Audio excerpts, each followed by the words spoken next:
Good morning, dear students. I welcome on the platform of Virendra Sharma NEET classes. Virendra Sharma NEET classes के platform पे बच्चे आपका स्वागत है। 10th क्लास स्टूडेंट्स को मैं आज ओजोन लेयर के बारे में बताऊंगा कि ओजोन लेयर क्या है, ओजोन लेयर कैसे वर्क करती है हमारे एटमॉस्फेयर के अंदर और कैसे इस ओजोन लेयर का आज डिप्लेशन हो रहा है, कैसे ये डिप्लेशन होगा इस ओजोन लेयर का और ओजोन लेयर के डिप्लेशन से क्या क्या इफेक्ट एनिमल पर प्लांट्स पे पड़ेगा वो हम डिस्कस करेंगे आज आपके साथ। तो सबसे पहले बच्चों ओजोन लेयर क्या होती है। ओजोन लेयर क्या है, वास्तव में कुछ नहीं है, एक O3 मॉलिक्यूल है, O3 है मॉलिक्यूलर फॉर्मूला इसका, O3 मॉलिक्यूल है और कुछ नहीं है। O3 मॉलिक्यूल को ही हम ओजोन लेयर बच्चे बोलते हैं। क्लियर है। ये लेयर आपको स्ट्रेटोस्फीयर वाले रीजन के अंदर मिलेगी। स्ट्रेटोस्फीयर का जो रीजन है एटमॉस्फेयर का, स्ट्रेटोस्फीयर का जो रीजन होता है वहाँ पर आपको ये देखने को मिलेगी। क्लियर है। यहाँ पर ये आपको देखने को मिलती है स्ट्रेटोस्फीयर रीजन में। क्लियर है। और बच्चों इसका फंक्शन क्या होता है, अगर मैं फंक्शन पे जाऊँ, अगर मैं इसके फंक्शन पे जाता हूँ तो मेनली ये क्या काम करती है। हमारे सन से आपको पता है 3 टाइप ऑफ रेज आती हैं। एक होती है इंफ्रारेड रेज, एक होती है अल्ट्रावायलेट रेज और एक होती है बच्चे विजुअल रेज। विजुअल रेज क्या है, जो हमको दिखाई दे रही हैं। क्लियर है। Infrared rays heating effect show करती है बच्चे। हीटिंग इफेक्ट जैसे हमारे कपड़े सूखते हैं वो क्या है, वो इंफ्रारेड रेज के कारण सूखते हैं। प्रेस, आप कभी प्रेस करते हैं तो आपको हीटिंग महसूस होती है, आप हीट महसूस होती है, तो किसके कारण होती है, क्योंकि इंफ्रारेड रेज के कारण ऐसा होता है। क्यों होता है, क्योंकि infrared rays show the heating effect. उनकी एक प्रॉपर्टी है कि वो हीट कर देती हैं एटमॉस्फेयर को, हीटिंग इफेक्ट शो करती है। क्लियर। तीसरे होते हैं बच्चे अल्ट्रावायलेट रेज। अल्ट्रावायलेट रेज नहीं आ पाती हमारे तक क्योंकि ओजोन लेयर है स्ट्रेटोस्फीयर वाले रीजन में एटमॉस्फेयर के, वो उसको एब्जॉर्ब कर लेती है और वो हमारे तक नहीं पहुंच पाती। तो ये क्या करती है, एब्जॉर्ब करती है अल्ट्रावायलेट रेज को। इसका काम है एब्जॉर्ब करना अल्ट्रावायलेट रेज को। अल्ट्रावायलेट रेज को एब्जॉर्ब करने का काम ये करती है बच्चे। क्लियर है। अल्ट्रावायलेट रेज को एब्जॉर्ब करेंगी ये, आप ऐसा समझ सकते हैं। क्लियर है। ये आपको यहाँ तक आपको पता होना चाहिए। स्ट्रेटोस्फीयर वाले रीजन में मिलेंगी और ये अल्ट्रावायलेट रेज क्या करती हैं, एब्जॉर्ब करती हैं। अब ये क्या करती है, ये बनती कैसे हैं। ओजोन लेयर जो है O3 है, इसका फॉर्मेशन कैसे होगा बच्चे, इसका फॉर्मेशन कैसे होता है। अगर मैं इसके फॉर्मेशन पे जाऊं तो ये कैसे बनती है, फॉर्मेशन कैसे होगा ओजोन लेयर का। अगर मैं इसका फॉर्मेशन देखता हूं, ओजोन लेयर का अगर मैं फॉर्मेशन देखूं तो कैसे होगा एटमॉस्फेयर के अंदर। देखिए ओजोन लेयर बनने के लिए बच्चे क्या चाहिए कि जैसे फोटो डिसोसिएशन होता है, पहले ओजोन लेयर टूटेगी। ओजोन लेयर का O3 है, इसका फोटो डिसोसिएशन होगा। फोटो डिसोसिएशन बोलते हैं, लाइट की प्रेजेंस में टूटना, डिसोसिएशन, फोटो डिसोसिएशन होगा पहले O3 का। ठीक है। अब O3 जब फोटो डिसोसिएशन होगी तो वो टूटेगी O2 मॉलिक्यूल में, मॉलिक्यूलर फॉर्म ऑक्सीजन में टूट जाएगी और बच्चे एक O में टूट जाएगी, एक ऑक्सीजन में टूट जाएगी। क्लियर है। ये मॉलिक्यूल फॉर्म है ऑक्सीजन की, ये सिंगल एटम है ऑक्सीजन का। अब ये सिंगल एटम है ऑक्सीजन का बच्चे, ये अब O2 प्लस O ये दोबारा कंबाइन कर जाएंगे, ये दोबारा कंबाइन कर जाएंगे और ये क्या बना लेंगे, O3 मॉलिक्यूल बना लेंगे जिसको ओजोन मिलते हैं। ये चलता रहता है बच्चे, डिसोसिएशन और एसोसिएशन, ये इनका रिकॉम्बिनेशन और एसोसिएशन दोनों क्या होता है, इनका चलता रहता है। क्लियर है। जितनी ओजोन लेयर टूटती है उतनी ओजोन लेयर एटमॉस्फेयर के अंदर बन भी जाती है। ये बात आपको याद रखनी है। ओजोन लेयर का यह फॉर्मेशन हो रहा है, यहाँ पर ओजोन लेयर का मैंने यहाँ पर फॉर्मेशन दिखाया हुआ है, मैंने यहाँ पर मैंने ओजोन लेयर का डिसोसिएशन दिखाया हुआ है। फोटो डिसोसिएशन, लाइट की प्रेजेंस में डिसोसिएशन हो रहा है। किसमें हो रहा है, O2 प्लस O में। फिर ये O2 प्लस O कंबाइन करगी और क्या बनागी, O3 बनागी। ये आपको याद रखना है। क्लियर है। अब इसके बाद क्या करती है, ये ओजोन आपकी बन चुकी है। इसके बाद हमने क्या कर दिया, ओजोन लेयर कहां मिली है, 20 से 26 किलोमीटर मैंने बताया था स्ट्रेटोस्फीयर वाले रीजन के अंदर। अभी मैंने बताया है आपको स्ट्रेटोस्फीयर का जो रीजन है वहां पर ये प्रोसेस चल रही है, आप ऐसा मान लीजिए स्ट्रेटोस्फीयर वाले रीजन में ये प्रोसेस चलती है आपकी। क्लियर है, ओजोन का फॉर्मेशन होना। अब इसके बाद क्या करते हैं, ओजोन की क्या होती है, एक तरह का प्रोटेक्टिव शील्ड है। ये क्या काम करता है ओजोन, अल्ट्रावायलेट रेज को रोकने का काम करता है, अल्ट्रावायलेट रेज को एब्जॉर्ब कर रहा है। क्लियर है, ये मैं आपको बता चुका हूं कि अल्ट्रावायलेट रेज को एब्जॉर्ब करने का काम किसका है, ओजोन लेयर का है। अब ओजोन लेयर की क्या होती है, थिकनेस होती है। क्लियर है, अब थिकनेस होती है, जो थिकनेस होगी ओजोन लेयर की वो वेरी करेगी बच्चे। थिकनेस ऑफ ओजोन लेयर को हम मेजर करेंगे। Thickness of ozone layer is measured by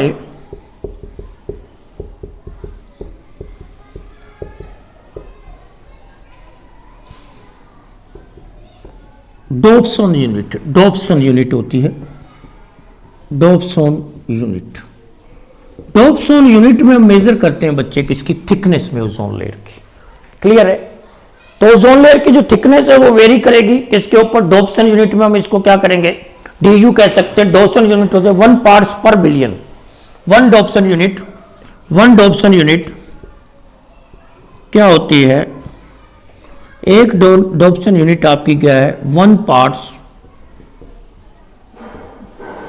Dobson unit को मैं डिफाइन करूंगा आपको, 1 पार्ट्स पर बिलियन, पर बिलियन, PPB। 1 पार्ट्स पर बिलियन को हम डॉप्सन यूनिट बोलते हैं। DU से भी हम इसको लिख सकते हैं, DU। क्लियर है, ये आपको याद रखना है। तो जैसे हम कपड़े को मीटर में नापते हैं, दूध को लीटर में नापते हैं, इसी तरह से इस थिकनेस को, ओजोन लेयर की थिकनेस को मेजर करने की जो यूनिट है वो डॉप्सन यूनिट है। वेरी इंपॉर्टेंट क्वेश्चन है ये from competition point of view से और NTSC पॉइंट ऑफ व्यू से दिस क्वेश्चन। तो please focus on this question, on this unit. आगे देखिए, अब देखिए कंसंट्रेशन ओजोन लेयर की क्या होती है, ये एक्वेटर और पोल्स पर थिकनेस इसकी क्या है। देखो, अगर थिकनेस की बात करूं मैं एक्वेटर पर, एक्वेटर वाला रीजन होता है हमारा, thickness at equator region. Equator वाले रीजन के ऊपर इसकी रीजन क्या होगी, और इसकी रीजन थिकनेस एट पोल्स पे क्या होगी, और इसकी पोल के ऊपर क्या थिकनेस होती है, एट पोल्स पे। ठीक है, पोल्स पे, ठीक है, ये वेरी करेगी बच्चे। पोल के ऊपर थिकनेस कैसे, अगर हम देखें पोल के ऊपर आपको ज्यादा थिकनेस दिखाई देगी। ठीक है, 0.29 सेंटीमीटर है इसकी, 0.29 सेंटीमीटर मिलेगी आपको इसकी थिकनेस एक्वेटर वाले रीजन पे, और पोल वाले रीजन पे मिलेगी 0.40 सेंटीमीटर, 0.40 सेंटीमीटर मिलेगी। क्लियर है, ये वेरी कर रही है, इसका मतलब थिकनेस यहाँ पोल पे ज्यादा मिलती है as compared to the equator. यहां से हमको इस वैल्यू से पता लग रहा है। क्लियर है, और ठीक है, और कंसंट्रेशन इसकी सीजन के अकॉर्डिंग भी चेंज होती है बच्चे।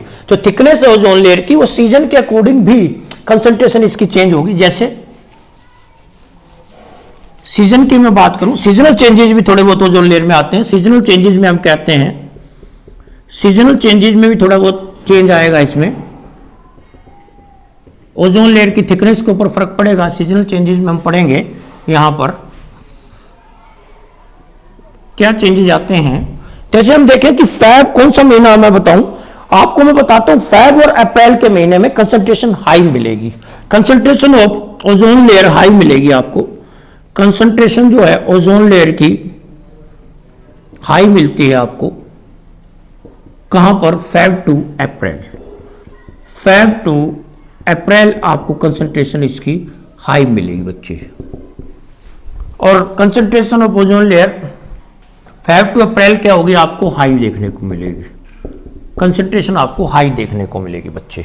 और कंसंट्रेशन ऑफ ओजोन लेयर लो होगी, ओजोन लेयर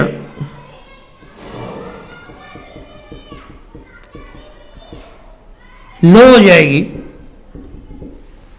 ये आपको देखने को मिलेगी समर सीजन में। कब, ये आप मान लेंगे जुलाई से अक्टूबर तक, जुलाई से अक्टूबर, जुलाई से लेकर अक्टूबर तक बच्चे आपके ये कंसंट्रेशन इसमें आपको लो दिखाई देगी। क्लियर है, ये बात याद रखनी है कि सीजनल चेंजेस में हम देखेंगे ओजोन लेयर की कंसंट्रेशन फरवरी से लेकर अप्रैल तक के जो मंथ है उसमें हाइयर है, और जब जुलाई से अक्टूबर तक के जो मंथ है वहाँ पर कंसंट्रेशन क्या आ रही है, लो आ रही है। और इसकी यूनिट क्या होती है, डॉप्सन यूनिट में हम इसकी थिकनेस को मेजर करते हैं। क्लियर है बच्चे? तो एक तरह का क्या है, ये प्रोटेक्टिव शील्ड है, प्रोटेक्टिव शील्ड होता है, ठीक है। और ये काम इसका यही है, फंक्शन बच्चे अल्ट्रावायलेट रेडिएशन से हमारे को बचाना। क्लियर है? अब इसमें देखिए थिकनेस जो ओजोन लेयर की क्या होती है, धीरे धीरे क्या हो रही है, थिकनेस क्या हो रही है, रेड्यूस हो रही है। इसकी थिकनेस धीरे धीरे ओजोन लेयर की कई सालों के अंदर हम जा रहे हैं तो हम देख रहे हैं इसकी थिकनेस धीरे धीरे कम होती जा रही है। इसके अंदर होल हो गया है बच्चे, ओजोन लेयर के अंदर होल होने के कारण क्या हो गया है, जो अल्ट्रावायलेट रेडिएशंस हैं बच्चे वो अर्थ के ऊपर आ रही हैं, अर्थ के सरफेस पे आ रही हैं। अब अगर अल्ट्रावायलेट रेडिएशन अर्थ के सरफेस पे आ रही हैं तो क्या होगा इससे, तो इससे आप मान लीजिए कि क्या फर्क पड़ेगा। ओजोन लेयर के अंदर जब होल हो गया है जिससे अल्ट्रावायलेट रेडिएशन अर्थ पे आ रही हैं तो उससे क्या इफेक्ट पड़ेगा। देखिए अल्ट्रावायलेट रेडिएशन क्या करेंगे, एक तो अल्ट्रावायलेट रेडिएशन बच्चे स्किन कैंसर, स्किन कैंसर हो जाएगा इससे, स्किन कैंसर के लिए रिस्पॉन्सिबल है ये, स्किन कैंसर करेंगे अल्ट्रावायलेट रेडिएशन। यूवी रेज जो करती है वो स्किन कैंसर के लिए रिस्पॉन्सिबल है। दूसरा म्यूटेशन प्रोड्यूस करेंगी, म्यूटेशन आ जाएगा,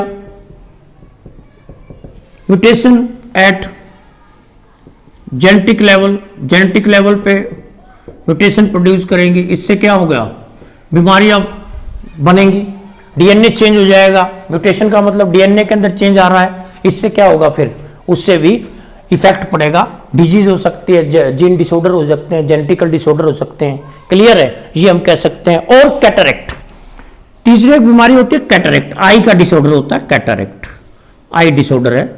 क्लियर है, कैटरेक्ट है तो एक आई का डिसऑर्डर है ये भी आपको हो जाएगा, डिसऑर्डर हो जाएगा, डिसऑर्डर ये भी आपको दिखाई देगा अल्ट्रावायलेट रेडिएशन के कारण। और क्या दिखा सकता है, यहां पर हम क्या कह सकते हैं, ये भी हो जाएगा, आई का डिसऑर्डर हो जाएगा, यहां पर स्किन कैंसर हो जाएगा, कैटरेक्ट हो जाएगा। क्लियर है, तो ये सारे क्या होता है, हमारा इम्यून सिस्टम बहुत वीक हो जाएगा, immune system become very weak, immune system हमारा इफेक्टेड होता है, इम्यून सिस्टम वीक हो जाएगा, इम्यून सिस्टम वीक हो जाएगा। तो ये सारा इफेक्ट डालेंगी अल्ट्रावायलेट रेज अगर वो अर्थ के सरफेस पे आती हैं वापस। क्लियर है, ये हमको याद करना है। तो ये चीजें हमको इन बीमारियों से हमारे चांसेस बढ़ जाएंगे। तो हम क्या क्या क्या क्या कारण है, अब कारण क्या है कि ओजोन लेयर के अंदर होल है तो क्यों हो रहा है, इसका कारण है बच्चे, इसका कारण है कि ओजोन लेयर, इसका मेन कारण होता है, इसका जो मेन कारण है केमिकल्स। कुछ केमिकल्स होते हैं वो रिस्पॉन्सिबल होते हैं, केमिकल्स विच डेप्लेट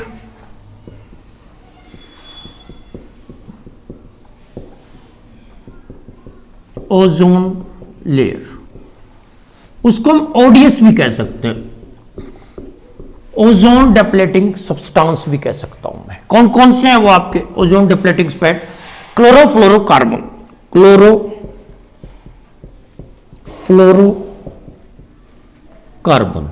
क्लोरोफ्लोरोकार्बन जिसको बच्चे हम बोलते हैं CFC, क्लोरोफ्लोरोकार्बन ये मेन केमिकल है जो रेस्पॉन्सिबल होता है किसके लिए रेस्पॉन्सिबल है, ये ओजोन लेयर की डेप्लेशन के लिए। और कुछ क्लोरोफ्लोरोकार्बन है, ये कहाँ होता है ये केमिकल, ये रेफ्रिजरेटर में और एयर कंडीशंस में यूज किया जाता था पहले, आजकल वेन है, पहले ये एयर कंडीशंस में, एयर कंडीशनर्स में एंड रेफ्रिजरेटर्स में इसका यूज होता था, एंड रेफ्रिजरेटर्स में इसका यूज होता था।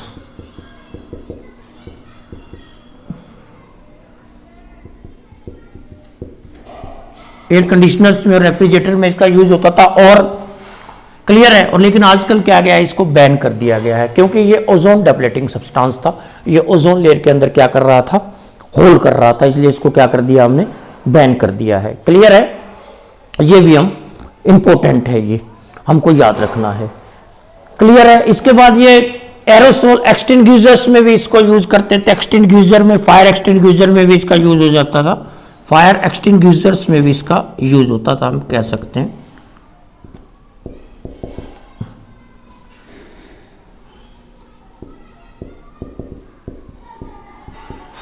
लेकिन आजकल क्या कर दिया, बैन कर दिया गया है। क्लियर है। और कुछ गैसेज भी होती हैं बच्चे जो रिस्पॉन्सिबल है, ये कुछ गैसेज भी हैं जो रिस्पॉन्सिबल है आपकी ओजोन लेयर के डिप्लेशन में। जैसे इसमें मीथेन, नाइट्रस ऑक्साइड, ठीक है, methane and nitrous oxide. Methane gas है CH4, मीथेन गैस, और एक नाइट्रस ऑक्साइड है आपकी, नाइट्रस ऑक्साइड केमिकल है, ठीक है, वो भी क्या करता है आपका ओजोन को डिप्लेशन कर रहा है। ये रिस्पॉन्सिबल होती हैं किसके लिए, ओजोन के डिप्लेशन के लिए। क्लियर है, ये भी हमको याद करना है, इंपॉर्टेंट पॉइंट ऑफ व्यू से है ये। अगर ओजोन लेयर पूरी तरह से डिप्लेशन हो जाएगा तो क्या होगा बच्चे, वही बात है कि पूरी की पूरी, अगर पूरी तरह से ओजोन लेयर का डिप्लेशन हो जाता है तो ultraviolet rays come on the earth and ये डिजीज, स्किन कैंसर है, कैटरेक्ट है, क्लियर है, और म्यूटेशन, इम्यून सिस्टम पे हमारा वीक हो जाएगा। क्लियर है। और ये सारी चीज़ें हम हमारे को ये बीमारियां होनी शुरू हो जाएंगी, आप ऐसा समझ सकते हैं। क्लियर है बच्चे। तो ये आपका क्या था, ये आपका किस में था, ओजोन लेयर के बारे में है। तो लेकिन आजकल क्या हो रहा है, इसके लिए अब प्रिवेंटिव मेजर क्या है, 1918 के लिए क्या है, United Nation Environment Programme UNEP ने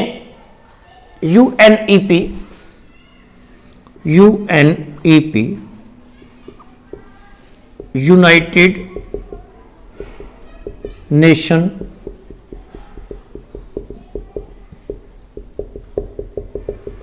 एनवायरनमेंट प्रोग्राम,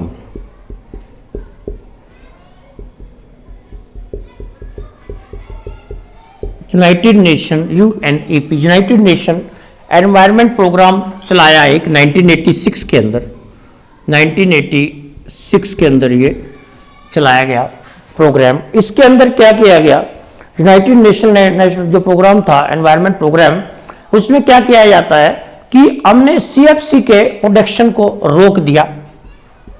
CFC का प्रोडक्शन